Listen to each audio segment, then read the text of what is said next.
जो भी व्यक्ति बरसाना जाता है वो अच्छी तरह से जानता है कि वो साधारण जगह नहीं है।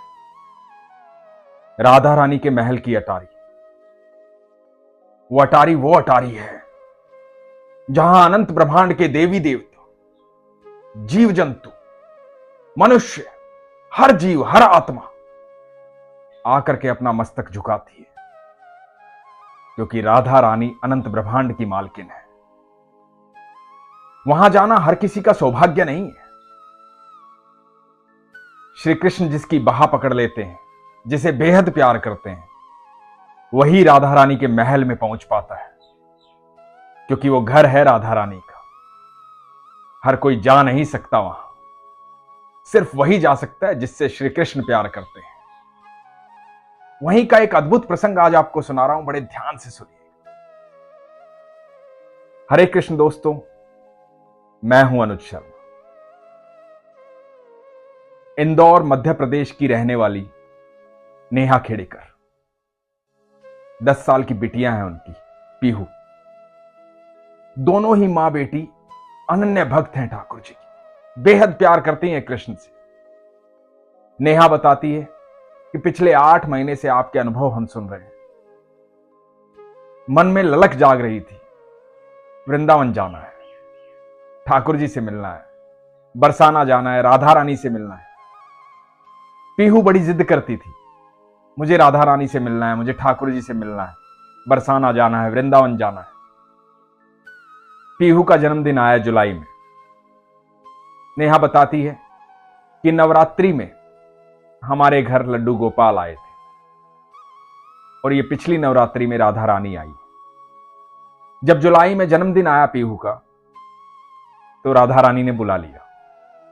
नेहा, उनके पति और इनकी बिटिया पीहू ये दिल्ली गए। दिल्ली में इनका परिवार है, उस परिवार के साथ ये बरसाना गए, राधा रानी के महल। जब राधा रानी के महल गए तो नेहा की ननद ने एक फूलों की माला ली राधा रानी के लिए, सफेद फूलों की माला।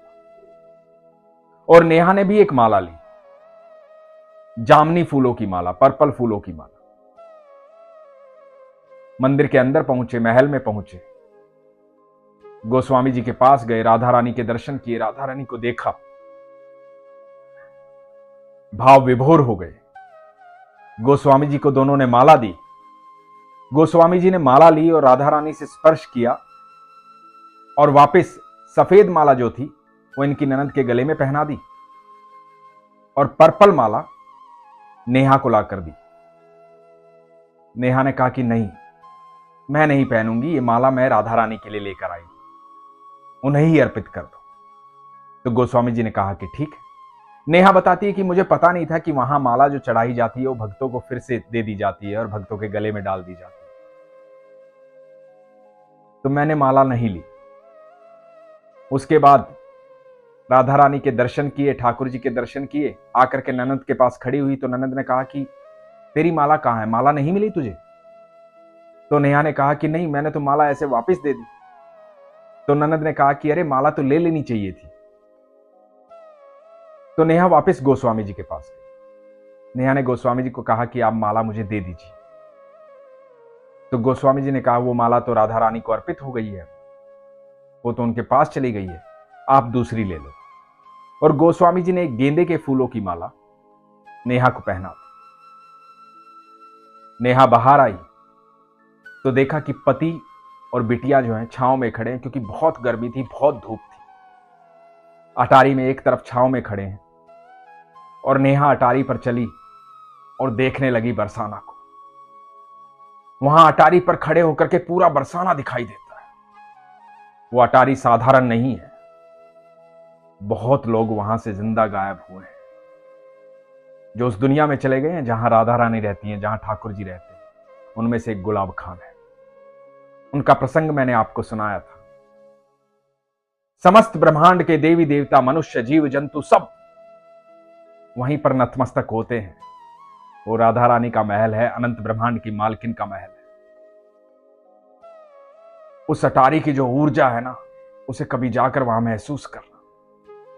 तो नेहा उस अटारी पर खड़ी होकर के बरसाना देख रही थी। बरसाना देखने के बाद वो वापस अपने पति की तरफ जाने लगी और क्या देखती है कि उनकी बेटी पीहू के गले में वही पर्पल माला है, जामनी माला है, जो राधा रानी को नेहा ने अर्पित की थी। देखकर हैरान हो जाती है, अपने पति को देखती है, उनके गले में गुलाब के फूलों की माला है, जबकि उनको माला वहां से मिली नहीं थी। देखकर आश्चर्यचकित हो जाती है। अभी अभी गोस्वामी जी ने कहा था कि वो माला तो राधा रानी को अर्पित हो गई। तो अपनी बिटिया के पास जाती है और पूछती है कि पीहू, ये माला कहां से आई। पीहू इशारा करती है एक बुजुर्ग व्यक्ति की तरफ जो दूर खड़े हुए हैं, राधा रानी को निहार रहे हैं। पीहू कहती है कि उन बाबा ने मुझे भी माला दी, पापा को भी माला दी और मिश्री का प्रसाद भी दिया। नेहा उन बाबा को देखती है। नेहा उन बाबा को बड़े गौर से देखती है। वो साधारण नहीं दिख रहे हैं। पैर पे पैर चढ़ा हुआ है, गर्दन तिरछी है, हाथ में लाठी है, राधा रानी को निहार रहे हैं, एकदम बाके खड़े हुए हैं, बाके बिहारी ठाकुर जी। नेहा कहती है कि देखकर मेरे रोंगटे खड़े हो गए। बिल्कुल वैसे ही खड़े हैं जैसे ठाकुर जी और निहार रहे हैं राधा रानी को। मैं भागकर उनके पास गई, उन बाबा के पास गई और जाके उनके चरण स्पर्श किए। जब मैंने चरण स्पर्श किए तो उन्होंने कहा कि नहीं, वहां देखो सामने राधा रानी को, उनके चरण स्पर्श करो, उनको प्रणाम करो। नेहा भाव विभोर हो गई। अलग ऊर्जा का संचार हो रहा था। नेहा भागकर अपने परिवार के पास पहुंची।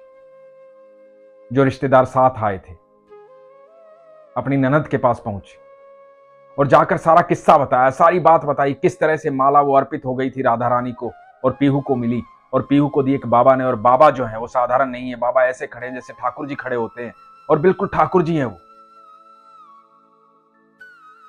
तो परिवार ने पूछा कहां है वो, और नेहा ने पीछे मुड़कर इशारा किया और देखा कि वहां कोई भी नहीं था।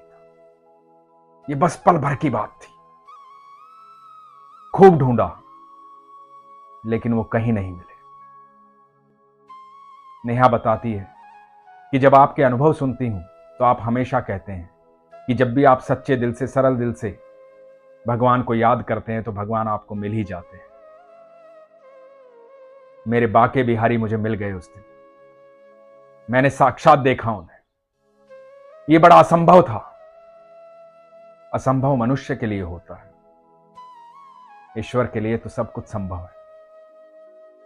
आप जैसी चाहत रखते हैं वैसी चाहत पूरी होती है। उसके बाद नेहा अपने परिवार के साथ ठाकुर जी से मिलने गई, बाके बिहारी से मिलने गई वृंदावन। नेहा बताती है जब ठाकुर जी को देखा तो निशब्द हो गई, बस देखती रह गई। आंखों से अश्रु बहते रहे। ठाकुर जी के सामने जब पहुंचते हैं ना तो सारे प्रश्न खत्म हो जाते हैं। ठाकुर जी को जब देखते हैं ना तो एक अलग ऊर्जा का संचार होता है। कोई चिंता, कोई परेशानी, कोई डर, कोई भय होता ही नहीं है। एक नई ऊर्जा संचारित होती है शरीर में। नेहा बताती है कि वहां से हम अपने घर तो आ गए, पर ऐसा लगता है सिर्फ शरीर वापस आया है, आत्मा वहीं रह गई, दिल वहीं रह गया, मन लगता ही नहीं है। मन तो बरसाना में और वृंदावन में अटक के रह गया। यह बड़ा अद्भुत भाव है नेहा का और पीहू का। सरल भाव है, सहज भाव है। जो ठाकुर के करीब जाता है उसको सबके भीतर ठाकुर नजर आते हैं। जब भी आप ठाकुर जी के करीब जाएंगे आपको इस अनंत ब्रह्मांड में हर जगह वो दिखाई देंगे, क्योंकि वो हर जगह है, कण कण में विद्यमान है। इस प्रसंग से एक बात और आप लोगों को कहना चाहूंगा। आप जब मंदिर जाते हैं, ठाकुर जी के मंदिर, राधा रानी के मंदिर या किसी भी मंदिर, तो बहुत लोग इसलिए परेशान हो जाते हैं कि उनको कोई फूल माला नहीं मिली। कोई फूल नहीं मिला, प्रसाद नहीं मिला, तुलसी पत्र नहीं मिला, बांसुरी नहीं मिली, कुछ मिला नहीं उन्हें, कभी परेशान मत होना, क्योंकि आपको पता ही नहीं कि ठाकुर जी ने आपको क्या दे दिया है। जब आप उस मंदिर से बाहर निकलते हैं ना, आप वो लेकर निकलते हैं जो आपको आने वाले समय में दिखाई देता है, तब दिखाई नहीं देता। इसलिए हमेशा जब भी मंदिर जाएं और मंदिर से बाहर आएं तो ईश्वर का धन्यवाद करें, लगातार धन्यवाद करें। आप विश्वास रखना, आपके मन की हर बात सुनता है वो, क्योंकि हर समय हर क्षण आप पर सिर्फ उसकी नजर है, क्योंकि बेहद प्यार करता है आपसे। पूरी सृष्टि का निर्माता है वो, हमेशा देखता है हमें, हमारा हर कर्म देखता है। ठाकुर जी कहते हैं ना उद्धव को कि मैं साक्षी भाव में सबके साथ रहता हूं। जब आपके भीतर विश्वास जागृत हो जाता है, आस्था जागृत हो जाती है, तो आपके नेत्रों में वो शक्ति आ जाती है कि आपको ठाकुर जी दिखाई देने आरंभ हो जाते हैं। इसलिए हमेशा कहता हूं, अपने विश्वास को मजबूत रखो, अपना ख्याल रखो। हरे कृष्ण।